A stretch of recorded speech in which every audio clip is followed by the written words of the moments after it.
You're watching the Kansas City Chiefs Report, powered by Chat Sports. Tyler Jones here with you. Thanks for joining us. The NFL owners' meetings going on this week, and there are several rule changes that are being made in preparation for the 2025 NFL season. On today's program, we will go over those rule changes and how they directly affect your Kansas City Chiefs here on today's show. Tyler Jones here. Thanks for stopping by. Speaking of owners, we don't talk about this guy enough. I love Clark Hunt. Clark Hunt has done a fantastic job with this Chiefs organization, the Hunt family, incredible people. Always have a special place in my heart for Gracie Hunt as well. Hi, Gracie.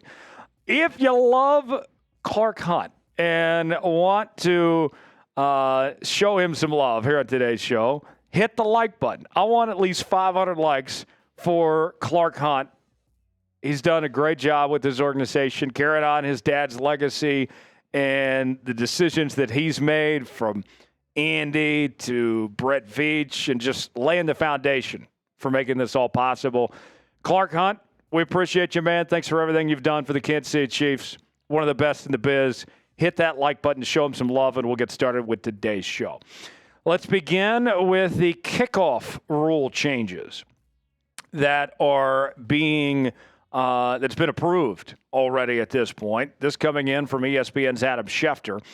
NFL kickoff proposal was separated into two votes today, one that passed, one that was tabled. Number one, the football now moves to the 35 after a touchback that passed. No vote at this time on the onside kick modification. It will be picked up at the May meeting. So there could be still some more rule changes potentially on the way in May. And then another update on this. With this touchback spot change, the NFL has been projecting an increase in return rate from 33% in 2024 to between 60 and 70% in 2025. There are some downstream aspects that could come into play in terms of field position, scoring, game management, when you add that many plays. So with that said, this puts an emphasis on kick returns in incentivizing not kicking touchbacks. So Harrison Butker, for example, will more likely, instead of just kicking it out of the end zone, will kick it a little bit shorter to try to help out the coverage team to avoid giving up the ball at the 30, 35-yard line, essentially, in this case. And so with that said here, I think that this means that there is going to be more of an emphasis for these return specialists. I think Nico has done a pretty decent job in the return game. Samaje Perine, of course, is gone now. And so maybe with more of this emphasis on the return game, that we see the Kansas City Chiefs take this special teams unit and use more of their primary players. Or maybe they're going to be looking around, whether it's in the draft or free agency, for guys that can make an impact in the special teams front, because it's going to be more important than it's ever been before. What I would have done with the rule, a little bit different. Instead of changing the touchback, I would have just moved back the kickoff a bit compared to what the NFL did. But I don't think this is a terrible idea. I think we saw way too many touchbacks, and it was kind of counterintuitive to the idea that, hey, this new kickoff rule that they took from the UFL, which was done in the XFL before, the idea was that it was supposed to make the kick game more exciting, but instead we saw more touchbacks. Now we should get more of those exciting plays, hopefully so, with this change that's being done. Do you like the new kickoff rules? It's our pinned comment today. Weigh in, let us know. Y for yes, N for no. Do you like the change or not? Chime in the comments section. Tell me what you think. Today's show is sponsored by PrizePicks. PrizePicks is the place to go for daily fantasy made easy. Here's how it works. Choose two or more players on any given category. Get the choice of more or less. Whether you're talking fantasy points, rebounds in basketball, goals in hockey, maybe it's home runs in baseball. Springtime is here, and baseball season is officially underway. Don't miss your chance to add your favorite players from the diamond in your PrizePicks lineup. Whether it's strikeouts, RBIs, or first inning runs, take your pick of more or less for your shot to win up to 1,000 times your cash today. On PrizePicks, you can mix and match player projections from different sports, combine your favorite baseball players with players from basketball, hockey, esports, and much more. PrizePicks offers Venmo, Apple Pay, MasterCard, and more for quick and easy deposits into your account this sports season. Sign up today and get $50 instantly when you play $5. You don't even need to win to receive the $50 bonus. It's guaranteed. The second half of the basketball season is here. The push to the playoffs is heating up on PrizePicks, the best place to cash in on your favorite sports. Download the app today and use code CLNS to get $50 instantly after you play your first $5 lineup. Download the app today and use code CLNS to get $50 instantly after you play your first $5 lineup. Let me tell you what I'm looking at on PrizePicks this week, folks. The big dance continues in San Antonio. I'll be there this weekend. And we got a great matchup between Houston and Duke. I got Emmanuel Sharp of the Houston Cougars to have more than 13.5 points. Also going with Walter Clayton of Florida in their matchup against Auburn. I think he's going to have a little less than 20.5 points. If I put $20 down and both those hit, that turns into $60 on PrizePicks. Head to prizepicks.com/CLNS, promo code CLNS. The link is in the comments and the description of today's video. PrizePicks, run your game. Check out PrizePicks today. Number 2 on the changes to the NFL rules for 2025. New video assist review rules. And let me explain what this is. It expands instant replay's ability to advise the on-field officials on specific objective aspects of the play and or address game administration issues when clear and obvious video evidence is present. So with that said, the rules only apply to the following: face mask calls, defenseless players, horse collar tackles, tripping and roughing the kicker.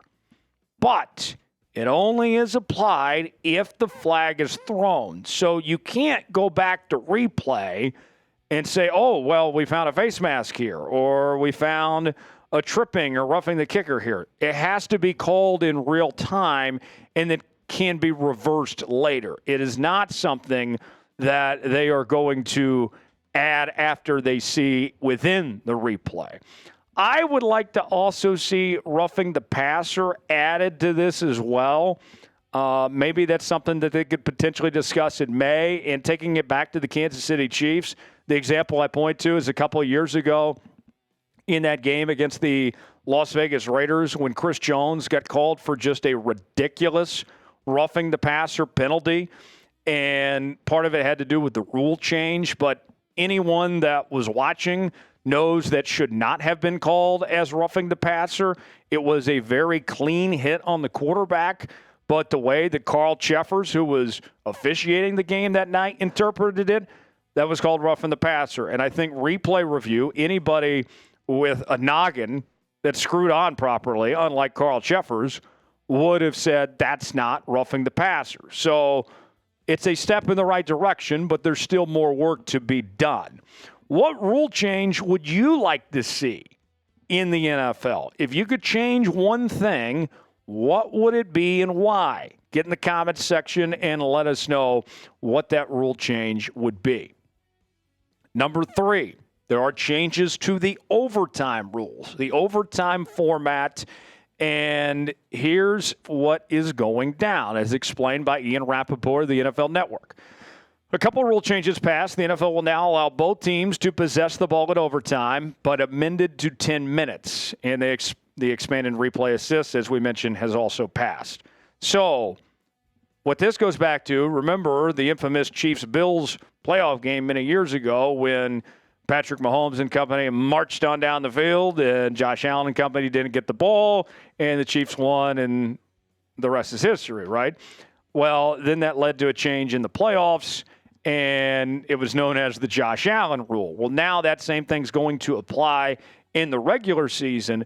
And why I like this for the Kansas City Chiefs, what this ensures, what this guarantees, is that the most talented quarterback in the history of the game, Patrick Mahomes, no matter how the coin toss goes, he is going to get a chance every single time, no matter what. If you have a tie game, and you lose the coin toss, you're not sweating bullets all of a sudden because your team's going to have to go play defense, and maybe the defense has been struggling all game. Now we know even if they go down and score a touchdown, Patrick's still going to get his chance to respond no matter what.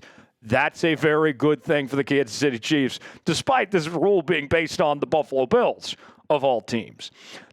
Number 4, changes to free agency.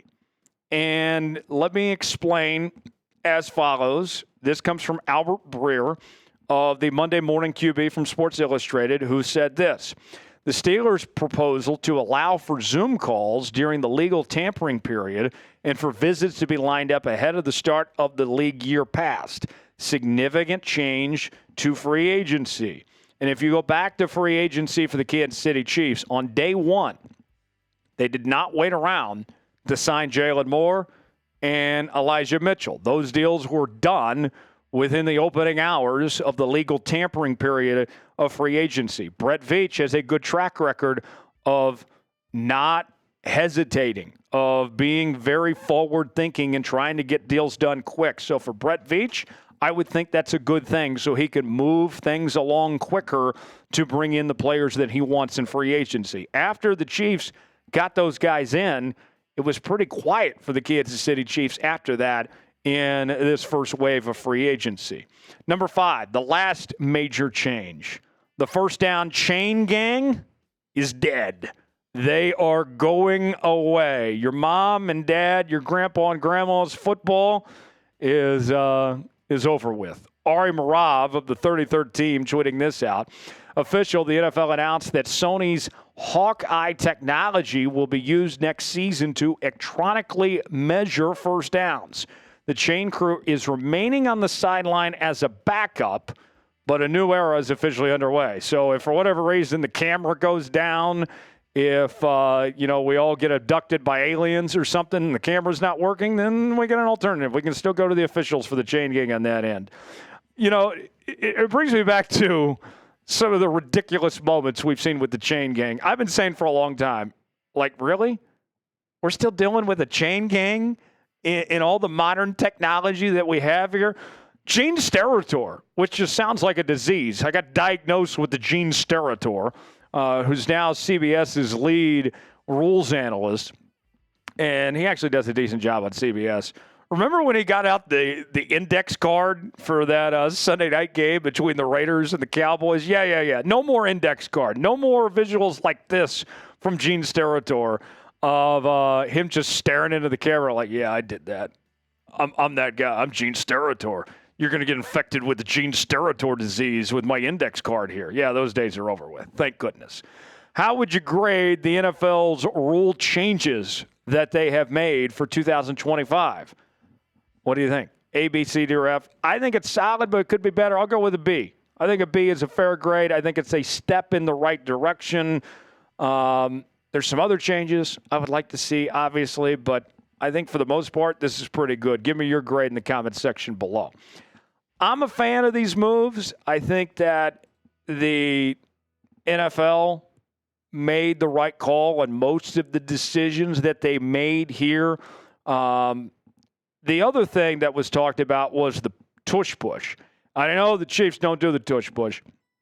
Historically speaking, when it comes to short yardage, the Chiefs have either relied on their running backs, or when they had Blake Bell here, they did the Belldozer package, or even Patrick Mahomes with the quarterback sneak, and that gives people some pause going back to that Broncos game many years ago. But even with that said, I'm glad the tush push stays. I know some people say that's not football.